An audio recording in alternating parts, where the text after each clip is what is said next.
louvando e exaltando o nome do Senhor por esta oportunidade de estar conhecendo mais um povo que irá morar no céu. Amém? Isso. Quero agradecer a pastora Mari pelo convite. Seria no início, do mês, mas aí eu estava em semanas de prova, 2 semanas de prova, Enem, vestibular, e aí eu disse para ela tão carinhosamente, ela aceitou mudar a data, Muito obrigada, viu, pastora? Que Deus abençoe a vida da senhora, para que hoje nós pudéssemos estar aqui. Louvo a Deus também pela vida do pastor, que esteve ali nos buscando na rodoviária, que Deus abençoe grandemente a vida do Senhor. Quero agradecer também a nossa irmã Iva e seu esposo, que nos receberam tão bem em sua casa. Muito obrigada, que Deus abençoe grandemente a vida de vocês. Louvo ao Senhor pela vida do meu marido. Depois da saudação que ele deu, a minha vontade é de ir embora. Não dá para pregar depois dessa saudação. Mas enfim, eu louvo a Deus pela vida dele, por ele poder estar me acompanhando, que nem sempre eu posso acompanhar ele e nem sempre ele pode me acompanhar. Mas Deus proveu para que hoje nós dois estivéssemos juntos. Louvo a Deus pela tua vida que está aqui nessa noite. Quando as irmãs estavam se apresentando, eu me lembrei da época que eu apacentava e eu também era líder das irmãs. É uma correria, congresso, É roupa, é louvor, é apresentação, mas depois que acaba, é tão gratificante, pastora?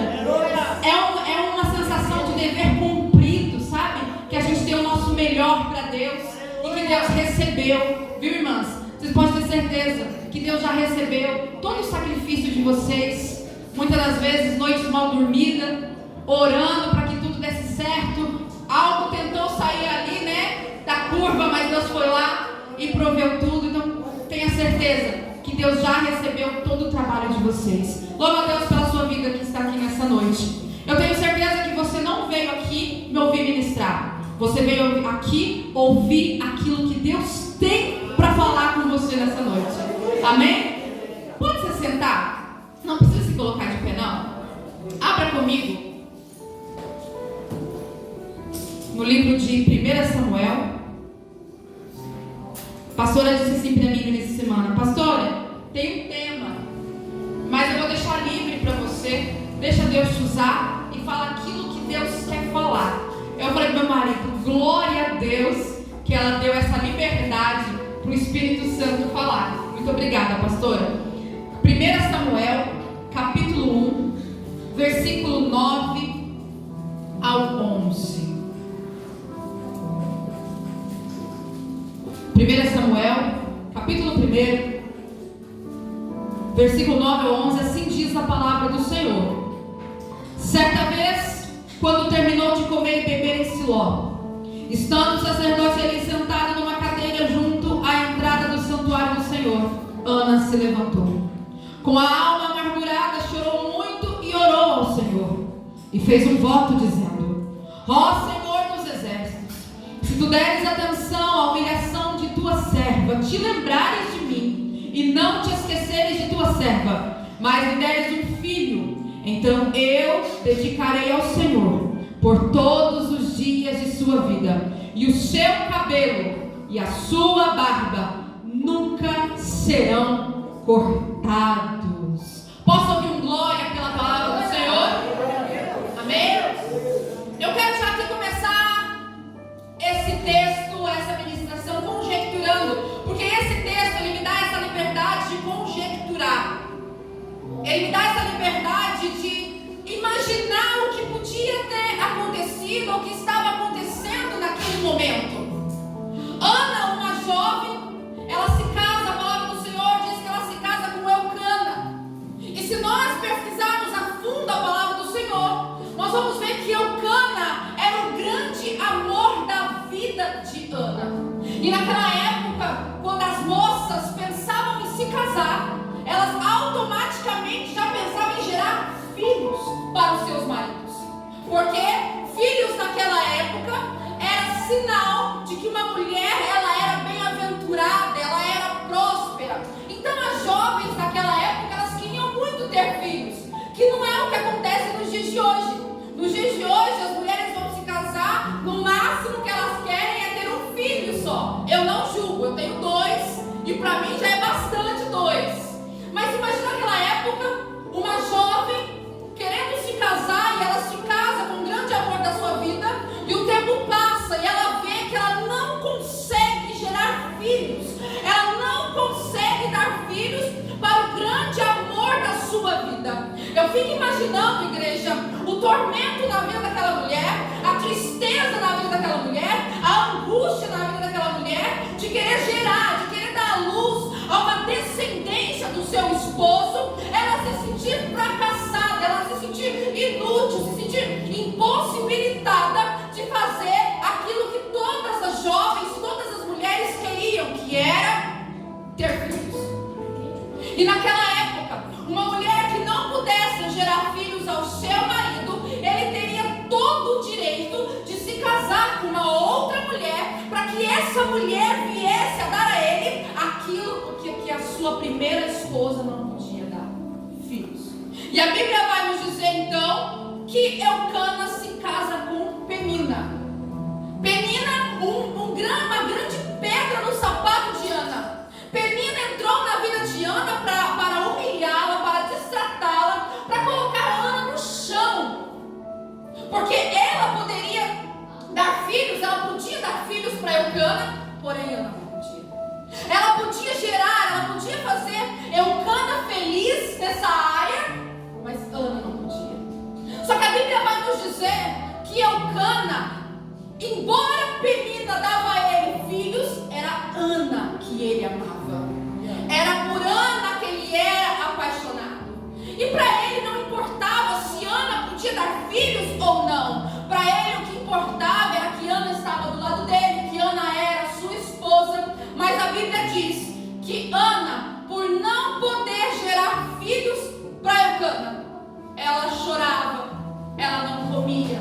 E a Bíblia vai nos dizer, igreja, que todos os anos em que eles subiam a Siló para adorar e para sacrificar a Deus, Penina irritava Ana a ponto de Ana não querer comer. Estudiosos dizem que durante 25 anos, Ana, Eucana e Penina subiram a Siló para adorar e sacrificar a Deus. Imagina você, Ana, durante 25 anos sendo humilhada, sendo desprezada, não pelo seu marido, mas pela esposa dele. Imagina você o tormento de Ana durante 25 anos. Eu não sei há quanto tempo, eu já quero abrir um parênteses aqui para dizer para você. Eu não sei há quanto tempo você está sofrendo, eu não sei há quanto tempo você está passando por essa situação. Mas da mesma forma que um dia Deus exaltou a vida de Ana, Deus nessa noite Ele te trouxe aqui para te exaltar. E Ele me trouxe aqui para dizer para você: ei, o tempo da humilhação acabou. Hoje você vai sair daqui exaltado.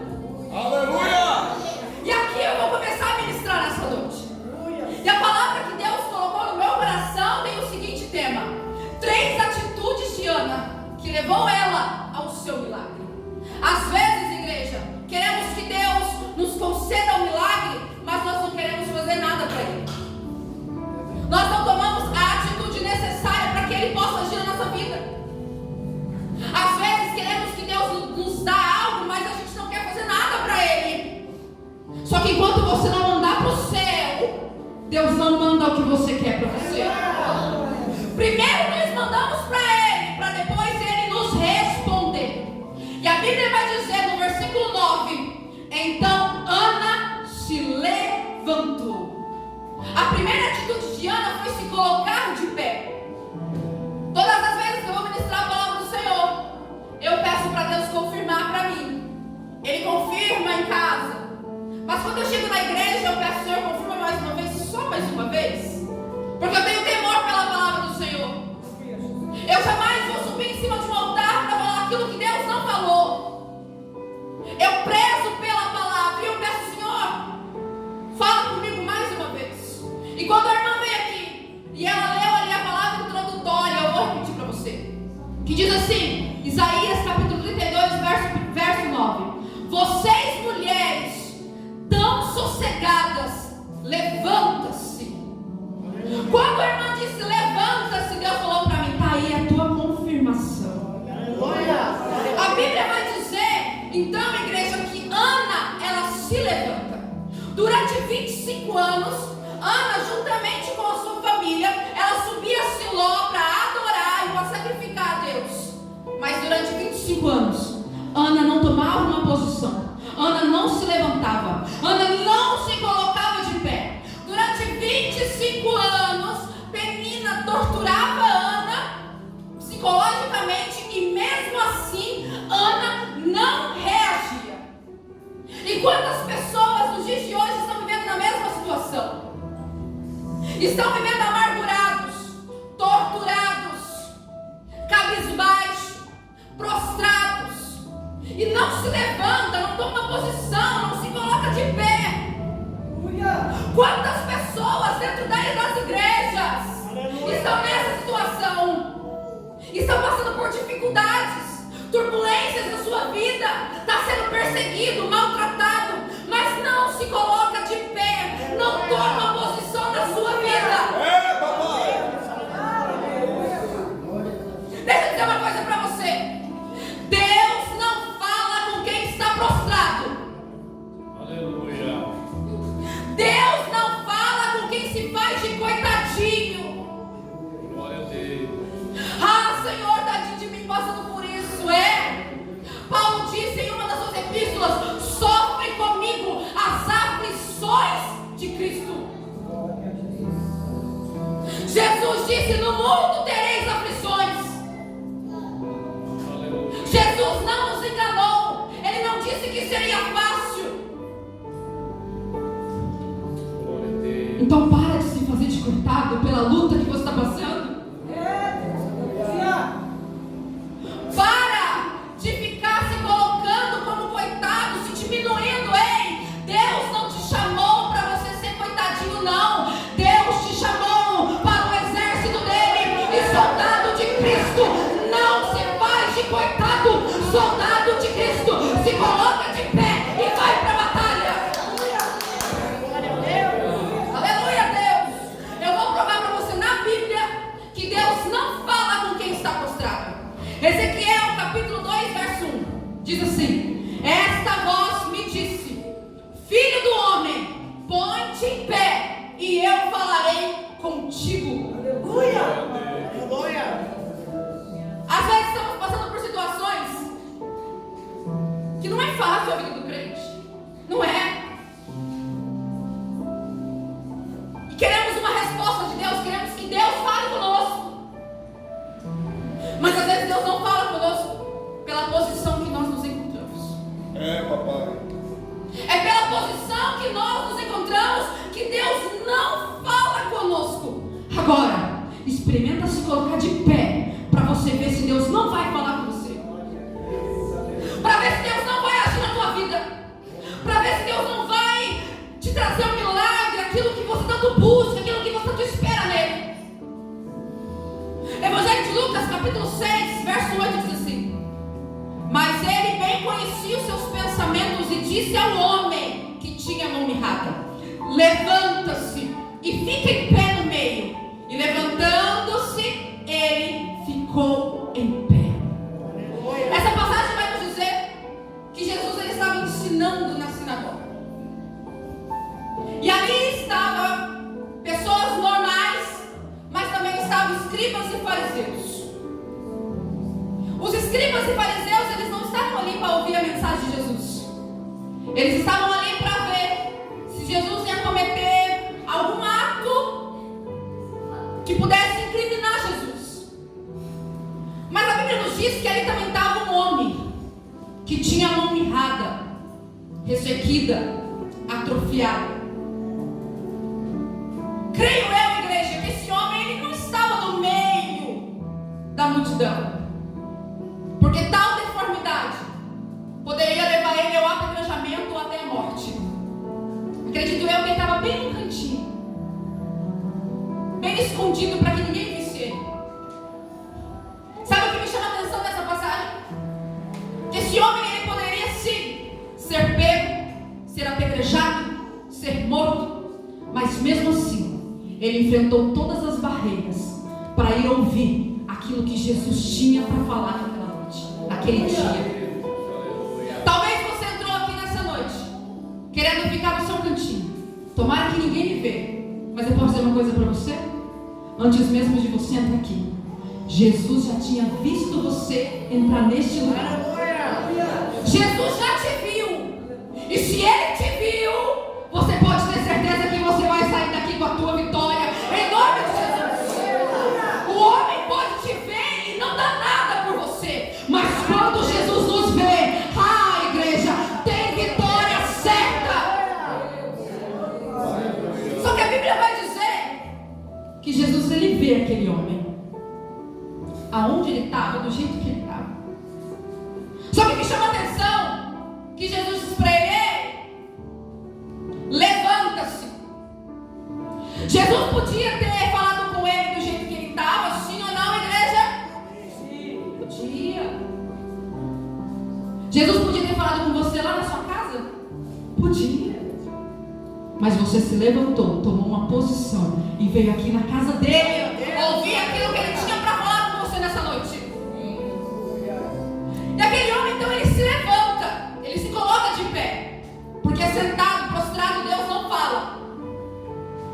E a Bíblia vai dizer então que Jesus diz para ele: ei, vem para o meio. Para Jesus não era o suficiente só aquele homem estar de pé.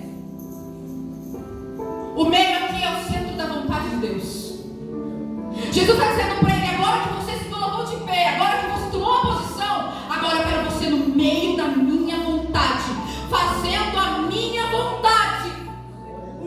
Porque de nada adianta você só se colocar de pé e não estar no centro da vontade de Deus, fazendo aquilo que Deus quer que você faça. Mas a Bíblia diz então que aquele homem, então, ele vem para o meio. E Jesus diz para ele: agora estenda a sua mão. A mão dele era o problema dele. A mão dele era a aflição dele. Ele escondia o problema. Deus está dizendo para ele assim, Jesus está dizendo para ele: você se colocou de pé, você veio para o centro da minha vontade, agora revela a mim o seu problema, porque eu posso te ajudar. Revela a mim a tua situação, porque eu posso fazer. Deus está dizendo para você: ei, você já se colocou de pé, você já veio para a minha casa, agora vem para o centro da minha vontade e revela a mim o que você está passando. Revela a mim qual é a sua adversidade. Revela a mim aquilo que você tem tanto chorado, clamado, perdido noites de sono. Revela a mim, porque eu posso te ajudar. E a Bíblia vai dizer que então aquele homem é curado. Mas para que isso acontecesse, ele teve que tomar uma posição, se colocar de pé. No capítulo 26 de Atos dos Apóstolos, nós vamos ver Paulo sendo preso e o rei Agripa dando a ele uma oportunidade de defesa. E a Bíblia diz que Paulo, ele começa então ali o seu depoimento, a sua defesa. Ele diz: eu estava indo a caminho de Damasco, eu estava indo lá perseguir o povo de Deus, quando de repente uma luz muito forte bradou sobre mim, e eu caí em terra. E uma voz disse: Saulo, Saulo, por que me persegue? Aleluia, Deus. Aleluia. E Paulo, que ainda era Saulo, ele diz: quem é, Senhor? E Jesus diz para ele: eu sou Jesus, a quem você tanto persegue. Aleluia. E no versículo 16 Jesus diz: mas levanta-te, põe-te em pé, põe-te sobre os teus pés, porque te apareci por isto, para te pôr por ministro e testemunha, tanto das coisas que tem visto, como daquelas pelas quais te aparecerei ainda. Jesus está dizendo para ele: Saulo, se coloca de pé, porque prostrado do jeito que você está, eu não posso te usar. Saulo, se coloca de pé, porque do jeito que você está, o mundo não vai te conhecer. Se coloca de pé, Saulo, porque eu vou soprar o seu nome aos quatro cantos dessa terra, e o tempo pode passar 1000 anos, pode passar 2000 anos, mas você será reconhecido. Mas para isso, se coloca de pé. Quer ser usado por Deus? Se coloca de pé.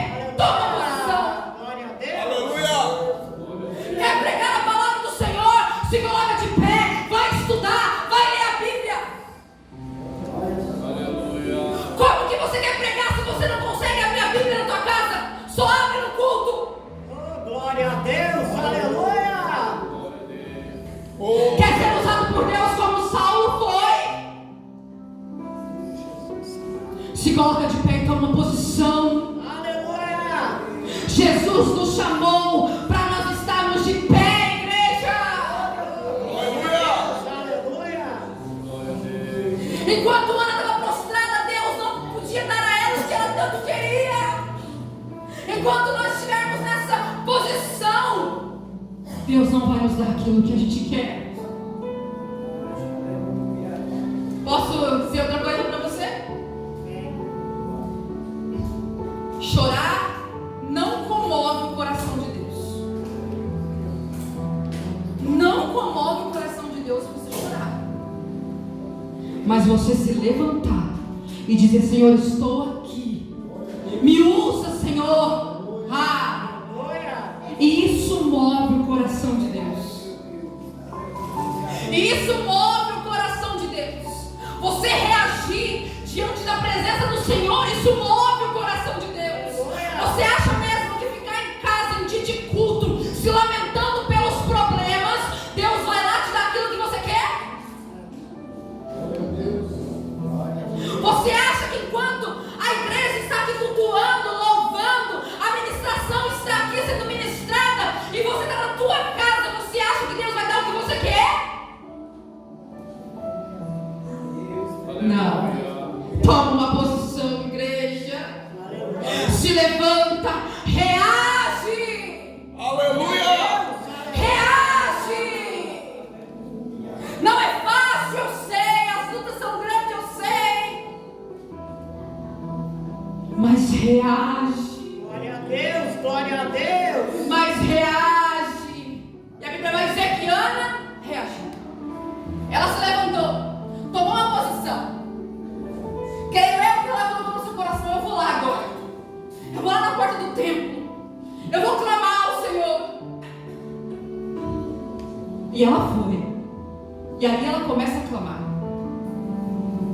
Só que a Bíblia vai nos dizer, igreja, que ela não emite nenhum som da sua boca. Ela apenas movimentava os lábios de tamanha amargura. E a Bíblia diz que o sacerdote ali estava sentado na cadeira, junto ao pilar do templo. E quando ele olha a Ana ali prostrada, clamando ao Senhor, ele tem Ana por embriagada. Pastor Leandro disse algo aqui bíblico. Muitas das vezes nós não conseguimos falar com Deus. Às vezes estamos tão angustiados, amargurados, que nós não conseguimos nem abrir a nossa boca. Quantas vezes eu fui orar e não conseguia falar? Aleluia! Quantas vezes eu me pus sobre os meus joelhos e a voz não saía, eu só chorava. Mas o que me dava certeza é que mesmo eu não conseguindo falar, nós temos um Consolador que leva ao nosso Deus o nosso choro como um gemido inexprimível ao Senhor. E Ana ora. Ana clama ao Senhor. E ela levanta. E ela vai embora. Ela volta para a sua tenda. Tem situações na sua vida que você orou tanto a Deus, não aconteceu no tempo que você queria. E aí você desistiu de orar. Não ora mais. Porque não aconteceu. Porque você achou que Deus não queria aquilo para você. Porque você achou que Deus não estava te ouvindo. Já era para você estar com essa bênção há muito tempo. Se você tivesse perseverado. Se você tivesse clamado muito mais. Se você tivesse buscado muito mais. O nosso problema é que nós começamos a orar ao Senhor pedindo algo e a gente vê que Deus não nos dá na hora que a gente quer. Porque nós somos assim. Nós queremos dobrar o nosso joelho e queremos que Deus já nos responde. Quem somos nós? Para querer exigir de Deus algo. Eclesiastes 3 diz que há um tempo determinado para todas as coisas. Talvez não era o tempo de você receber aquilo que você queria. Era só orar mais um pouquinho. Aleluia! Era só mais um pouquinho que você orasse e você perseverava.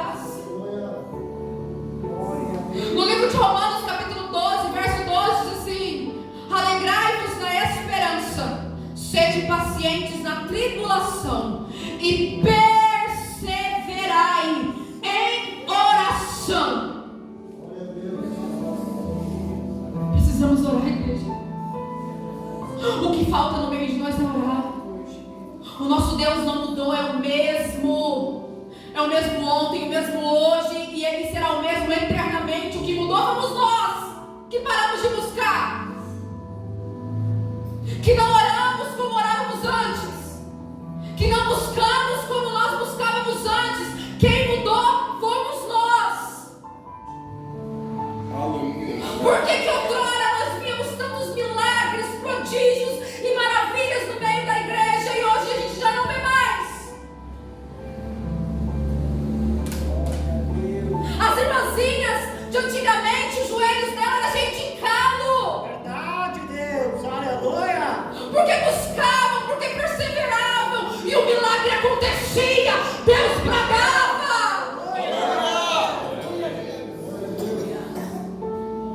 Nós não queremos orar, tirar um tempo com Deus. Nós não queremos jejuar, matar a nossa carne. Nós não queremos mais abrir a palavra do Senhor. E como é que a gente quer que Deus faça algo por nós, se a gente não quer fazer nada por Ele? Filipenses capítulo 4, verso 6 diz assim: não andem ansiosos por coisa alguma, mas em tudo, pela oração e súplica, e com ação de graças, apresentem seus pedidos a Deus. Mateus capítulo 21, verso 22: e tudo o que pedirem em oração, se crerem, vocês receberão. A Bíblia diz: e tudo. Aleluia! É tudo. 1 Tessalonicenses 5,17: orai sem cessar. Lembra do rei Ezequias? Livro de 2 Crônicas, capítulo 20. A Bíblia vai dizer que ele adoece. E o profeta Isaías vai até lá e diz para ele: põe a tua casa em ordem, porque você vai morrer. Você não vai viver. O decreto era de morte do próprio Deus. O decreto do homem, Deus muda. Mas quem muda o decreto de Deus?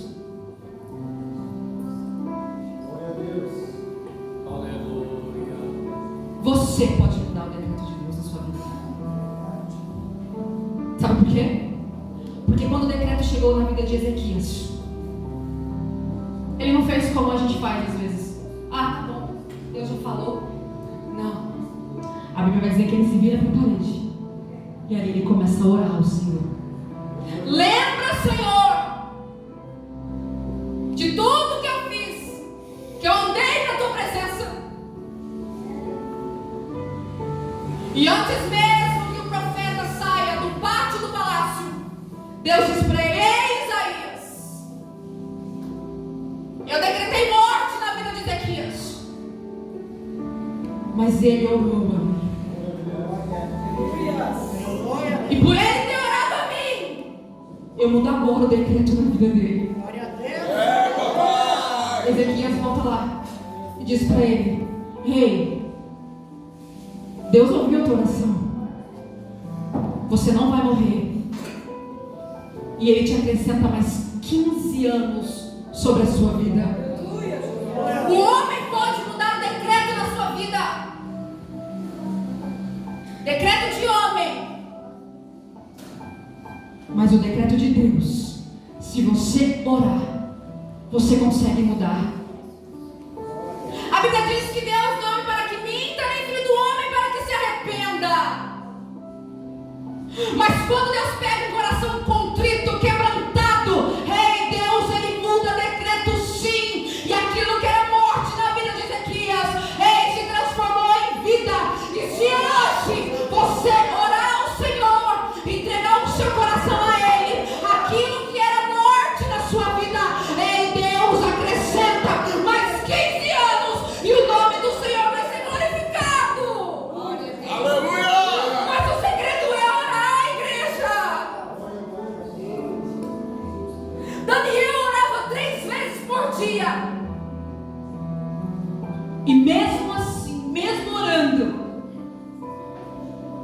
inimigos se levantaram contra a vida dele.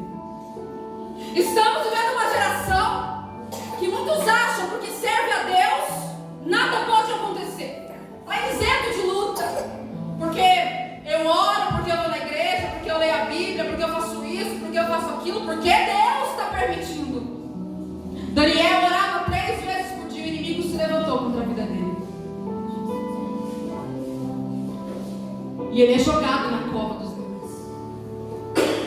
E a Bíblia vai dizer que o anjo tapou a boca do leão. E nada aconteceu na vida de Daniel. Glória a Deus, aleluia. Quer tapar a boca do teu adversário? Ore ao Senhor. Busque antes da prova chegar.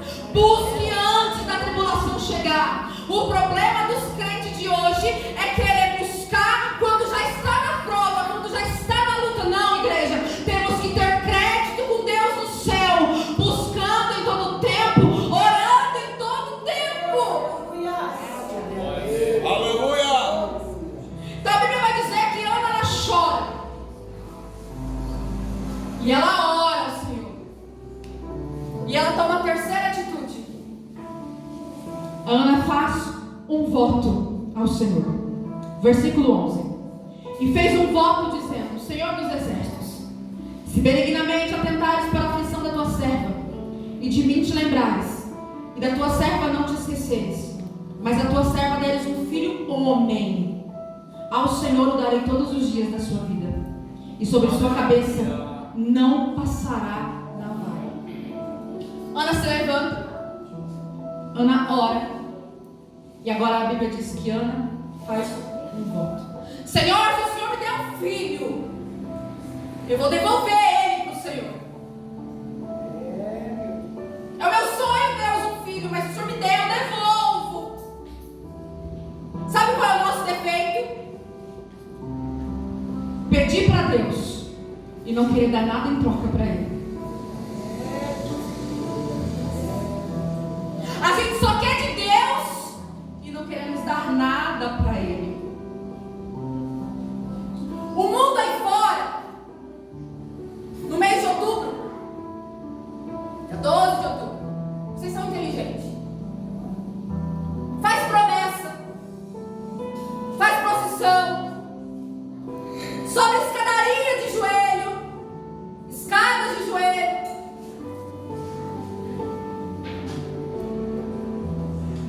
E não é para Deus, não. É para a imagem. É uma vergonha para mim e para você isso. Porque nós não temos coragem de fazer isso para Deus, que é o Criador do céu e da terra, que deu o seu único filho para morrer por mim e por você. Deus, aleluia. E nós só queremos receber de Deus. Nós não queremos dar nada para Ele. Eclesiastes capítulo 5, verso 5 diz assim: Melhor é que não votes do que votares e não cumprir. Ana fez um voto de entregar o seu filho a Deus. Mas Deus conhecia o coração de Ana. Ele sabia que Ana ia entregar. Tem muita gente fazendo voto com Deus. Senhor, se o Senhor me dá isso, eu faço isso. E não cumpre. Não cumpre. E o mundo aí fora cumpre. Gasta rios de dinheiro para cumprir as promessas. E nós não cumprimos. O mundo aí fora faz voto para quem tem ouvido e não ouve, tem boca e não fala, tem olho e não vê. E eles cumprem o voto deles.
Aleluia. Você não vem apenas pedir, mas que você também vem oferecer algo para Deus. Aleluia. Aleluia. Às vezes, se você tirar um dia para não pedir ao Senhor, mas você tirar um dia somente agradecer a Ele, você vai ver o que Ele vai fazer na sua vida. Porque muitas vezes lembramos de pedir, mas esquecemos de agradecer. Você precisa se colocar de pé diante do Senhor. Uma certa feita, eu sofro muito com enfermidades, igreja, mas muito mesmo. Se eu falar para vocês todas as enfermidades que eu já tive, não cabem nas minhas mãos. Desde 17 anos eu vinha sofrendo com trombose. Sabe que você chegar em um hospital por diversas vezes e os médicos dizer: vamos ter que amputar a perna dela? A primeira vez que me deu uma trombose, eu cheguei no hospital, os dedos do meu pé já estavam necrosados. E o médico disse para minha mãe: olha, a gente vai internar ela, mas a gente dá 2 horas de vida para ela. E foi um longo processo. No terceiro dia o médico entrou e disse: vamos ter que amputar os dedos do pé dela. Eu não conhecia Jesus, eu não conhecia Deus, mas Deus já me conhecia. Ele tinha um propósito na minha vida. Glória a Deus, glória a Deus. E eu lutei contra essa doença. Deus me tirou de um leito de morte por diversas vezes. E por causa dessa doença eu sofri uma embolia pulmonar. Cheguei no Hospital do Coração da cidade de Franca. O médico disse para quem estava me acompanhando: ela vai entrar por aquela porta para fazer um cateterismo, mas pode avisar a família que ela não vai sair dali. Porque o pulmão dela já está todo comprometido. Mais um decreto de morte, tem tantos outros que eu recebi na minha vida. Eu fiz o procedimento e quando o médico acabou, ele disse para mim: menina, você é forte. Mas na época eu não sabia que não era porque eu era forte, é porque eu tinha um Deus que já havia me escolhido desde o ventre da minha mãe. Eu cresci numa família totalmente desestruturada e eu não tenho vergonha de falar. Minha mãe frequentava centro de umbanda, meu pai traía minha mãe traía meu pai. Eu cresci dentro de um lar assim.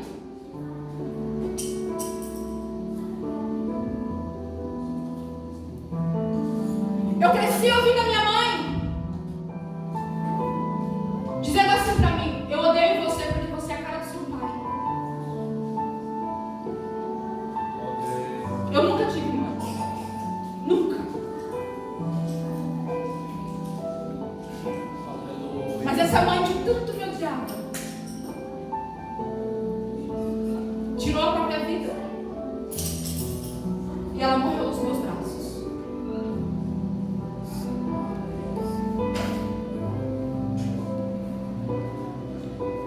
E eu tentando fugir dessa situação, dessa família em que eu me encontrava, eu andei por caminhos terríveis, igreja. Quem olha pra mim não fala. Tem um louvor que diz assim, ó: quem te viu e quem te vê não consegue entender. Aleluia. É mistério, porque é isso que Deus faz. Ele nos tira do lixo e nos transforma no luxo. Experimentei drogas, morei com um traficante, mas Deus tinha um propósito na minha vida. 2 filhos pequenos, um de 6 e uma filha de 1 ano. Ele é assassinado. E quando eu achei que tudo estava perdido, porque é aí que Deus entra na nossa vida. Quando nós achamos que tudo está perdido,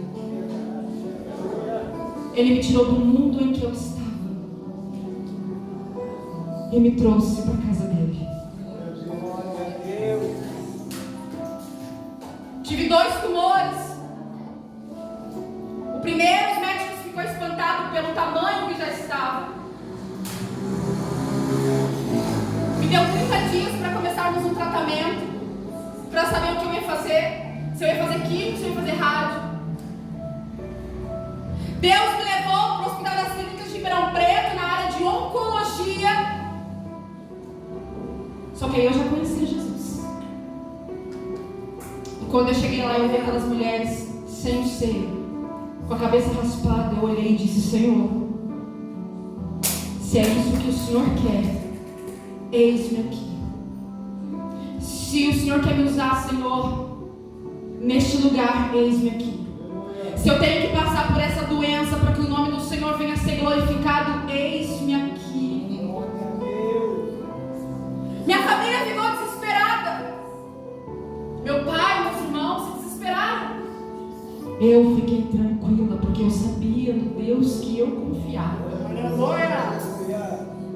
Não aceitava que ninguém viesse falar algo contrário, porque eu sabia que Deus ia fazer alguma coisa. E se Ele não fizesse, eu estava como Sadraque, Mesaque e Abednego. Se Ele não fizesse, eu continuaria adorando o nome dEle, porque Ele sabia o que era melhor para mim. 30 dias depois eu volto para o mesmo lugar. Fiz o mesmo exame. E os médicos se espantaram mais uma vez. Mas dessa vez, igreja, não tinha mais nada. Não tinha mais nada. Tive mais trombose. Tive mais um tumor. Precisei fazer uma cesariana para tirar de tão grande que estava. Mas hoje eu estou aqui adorando e exaltando o nome do Senhor. Deus disse para mim há 12 anos atrás: sabe por que você passa por todas essas enfermidades? Porque eu escolhi você para te usar. Só que para eu te usar do jeito que eu quero, você precisa ser curada. Você passou por muitas enfermidades e por muitas outras você irá passar. Você sabe que você viveu uma vida esperando uma enfermidade ser curada e a outra vir?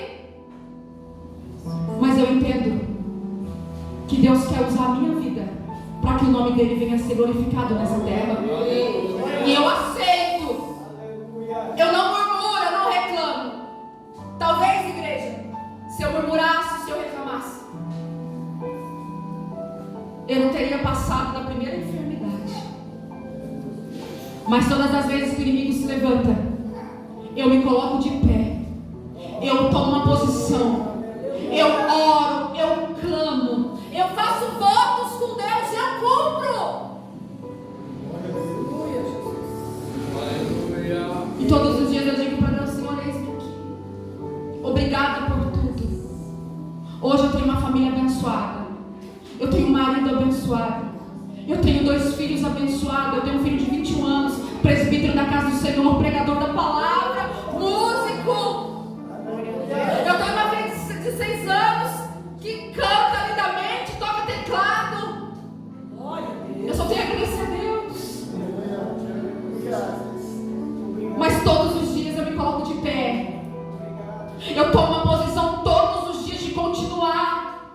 Eu tomo uma posição todos os dias de sair do vitimismo, de sair do, sabe, de ser coitadinha. Eu não sou coitadinha, não. Você não é coitadinho, você não é coitadinha.